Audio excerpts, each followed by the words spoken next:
350. Vous entrez dans la grande salle du conseil, une pièce immense magnifiquement décorée de tentures blanc et or. Le roi et ses plus proches conseillers sont en train d'examiner une grande carte étalée sur une table de marbre, au centre de la salle. Leur visage exprime l'inquiétude et la concentration.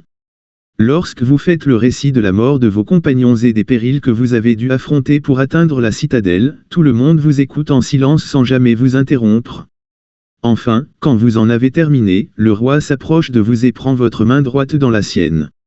Loup solitaire, tu as fait preuve de courage et d'abnégation, ce sont là les qualités d'un véritable seigneur Kai. Ton voyage a été semé de dangers et bien que tu nous apportes des nouvelles qui nous plongent dans le chagrin, ta détermination illumine ces heures sombres d'un rayon d'espoir. Tu as grandement honoré la mémoire de tes maîtres et nous t'en portons louange. Toutes les personnes rassemblées dans la salle se joignent à cet hommage et vous expriment leur profonde gratitude.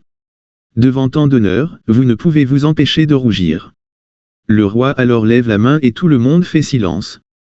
Tu as fait tout ce que le royaume du Sommerland pouvait attendre d'un de ses fidèles sujets, reprend le monarque, mais notre patrie a encore grand besoin de toi.